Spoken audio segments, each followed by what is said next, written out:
So what does muscle do for us? Muscle exercise helps us build muscle mass. And then muscle, it's not just sitting there in our body. It's actually making chemicals that talk to the rest of our body. So it makes these different chemicals, and it also shuts off the crosstalk of the fat cell. So these are fat cells. They make chemicals that talk to the body and can make the patient unhealthy.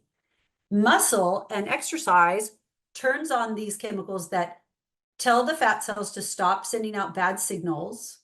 And these different chemicals can help with decreasing inflammation, muscle regeneration, using fat for energy, and making the patient more metabolically healthy. So muscle is really a secretory organ. Muscle contraction can stimulate the production of different myokines. That's the chemicals that the muscle makes, muscle being myokines. And these act as stimulators to distant organs.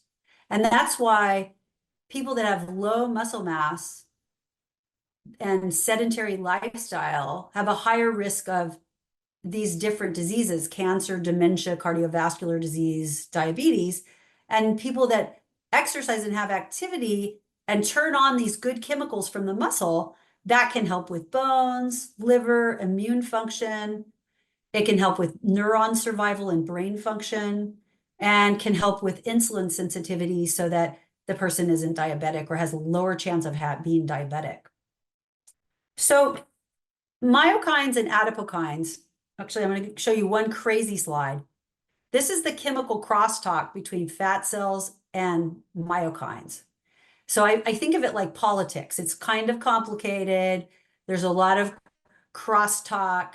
And I don't want you to like know all these, I'm not trying to show you these different things in specifically, but just to show you how complicated it is, what the fat cells make, what the muscles make, how they talk to the rest of the body. So this is a simpler slide showing that when people exercise, it turns on all of these things, these good green ones. And this helps with protein synthesis and building muscle mass and metabolic health.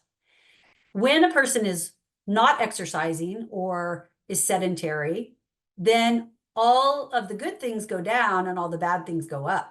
And this causes protein degradation in the muscle. And they think that is why people get sarcopenic, is that these different chemicals that are kind of a push and pull between the fat cells and the muscles are the fat cells are basically winning the war in this cytokine war.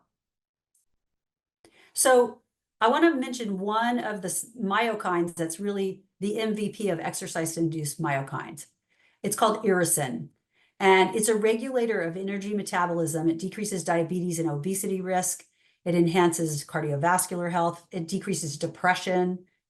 It very interestingly, and the neurologists are really interested in this, it increases this thing called brain-derived neurotrophic factor, which increases cognition and brain health.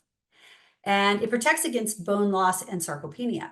But all forms of exercise increase irisin.